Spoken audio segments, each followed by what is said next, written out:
In this video, let's talk about the greatest Space Marine miniatures ever made, the monopose plastics from 2nd edition.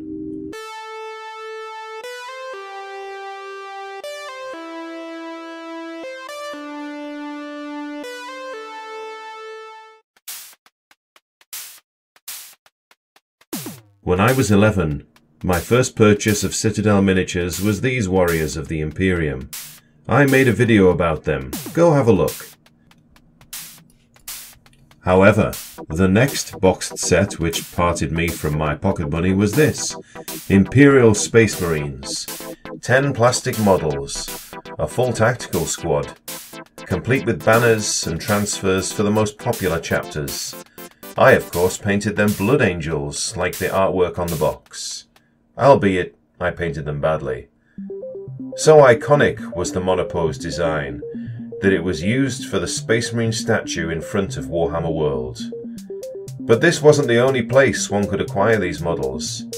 20 of them came with the 40k starter set at the time, and one was available with a Citadel colour set. You could also send off for one via this leaflet. A few paints, a Space Marine and a Fantasy Orc for £5. They also turned up as a small squad in another paint set a few years later, when Citadel relaunched their paints as inferior, quick dry in the pot replacements.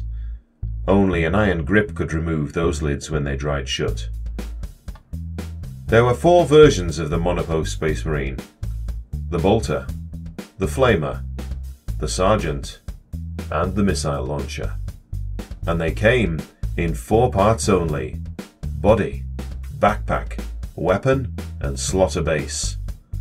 The Sergeant, of course, had a banner pole which would snap within minutes.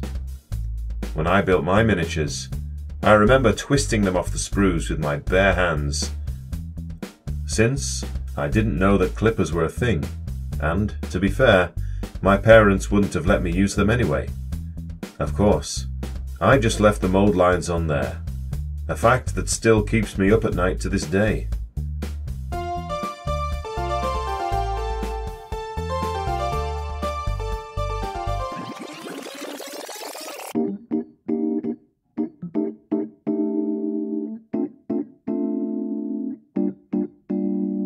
I remember painting these models not with primer from a spray can, but with skull white first, and then painting them blood red on top. To say they looked blotchy was an understatement. There's something about their rigid design. Spread eagle legs, weapons pulled right into the chest, pauldrons high like some kind of grim dark shrug, and the helmet barely rising above the shoulders. The icing on the cake? An annoying skull front and centre. One problem arose with the Bolter and Flamer sculpts. If you glued them together before painting, it became almost impossible to paint the Aquila on the chest. But this wasn't an issue with the Sergeant or Missile Launcher due to their pose.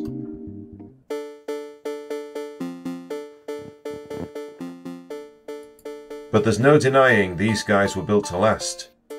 Apart from the banner, there weren't really any delicate parts. I wonder if GW were appealing to a younger audience with these, and foresaw the table flipping scenario common to younger, less developed gamers.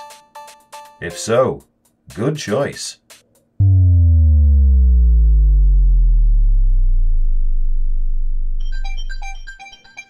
From 1996, I owned 31 of these monopose Marines. 20 from the 2nd edition 40k box set, 10 from their own box set, and 1 from the GW mail order paint set. However, in the Great Purge of 2010, I parted with each one of these. But as you may know, I got the insatiable urge to start an Ultramarines army for 2nd edition 40k last year, and with that desire came the need to ravage eBay for Oldhammer job lots.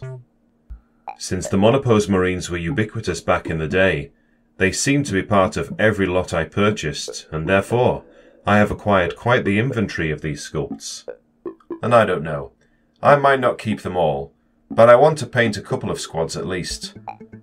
I did use one as a test model for my Lamenter scheme, They were always ideal models for trying out new painting ideas.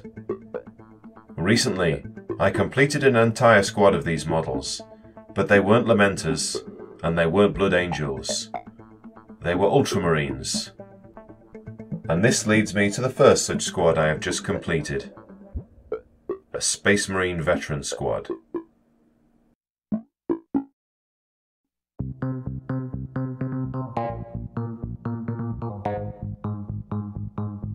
In 2nd edition 40k, a veteran Ultramarine squad was...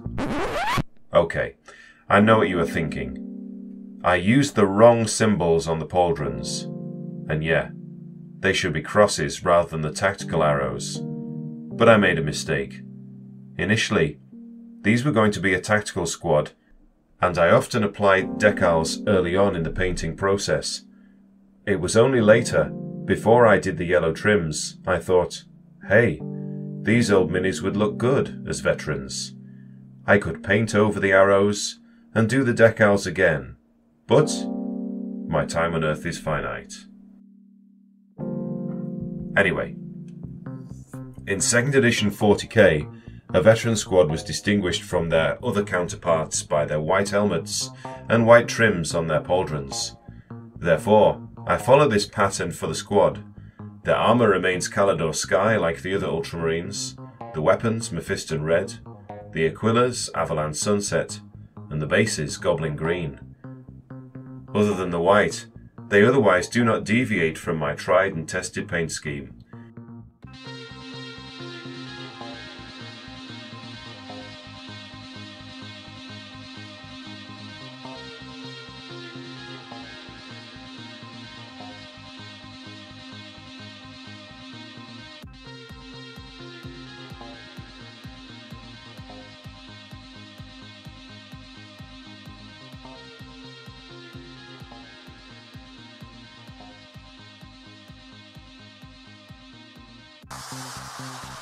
What I did do differently with them this time is prime them black instead of white. The base coat was then Macragge blue and various layers of Calidor Sky on top of that. I honestly don't have a good reason for doing it this way, other than I wanted to experiment, and I'm happy with the result. Now when it comes down to rules, veterans are an interesting choice in 2nd edition 40k. Their base cost is 330 points for 10 Marines, before any war gear options are taken. Compare this to 300 points for a tactical squad. Reading the Codex entry, they're more or less the same squad, except for a few small differences. 3 points extra per Marine, but what do you get for that price? You get +1 weapon skill, +1 ballistic skill, +1 initiative, and +1 leadership. Initiative was not as critical a stat in 2nd edition 40k. It was useful, but not half as much as weapon skill, ballistic skill and leadership. Seems like a bargain to me. 3 points per Marine for a massive improvement in combat ability, and some stickability on the board in terms of morale. In fact, I'm not quite sure why you would take a tactical squad over these. If you can think of a reason, please drop it down in the comments below. You don't find veteran squads in the later editions of 40k. By at least 5th edition, Space Marine armies could field Sternguard veterans and Vanguard veterans instead. I guess it allowed GW to sell more models, but you could tool them up more as well. Sternguard with a whole host of combi weapons, and Vanguard veterans with power swords, lightning claws and the like. Gone were the days of merely painting your models a different colour and calling them a completely different unit. And now 10th has come along. The models for Sternguard have changed again. Taller, more Primaris looking, but strangely not named as Primaris. I suppose when it comes to veteran Space Marines of the future, we'll just have to wait and see. At the start of the video, I said these were the best Space Marines ever released.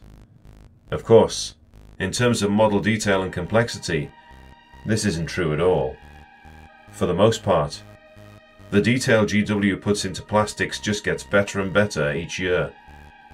But for their time, I think what made these the best Space Marines ever is the flexibility of the set. You want to make a tactical squad? It's oven ready. You want to make a Devastator squad? Simply leave out 3 bolters and the flamer and add in 3 more heavy weapons. Want to make them veterans?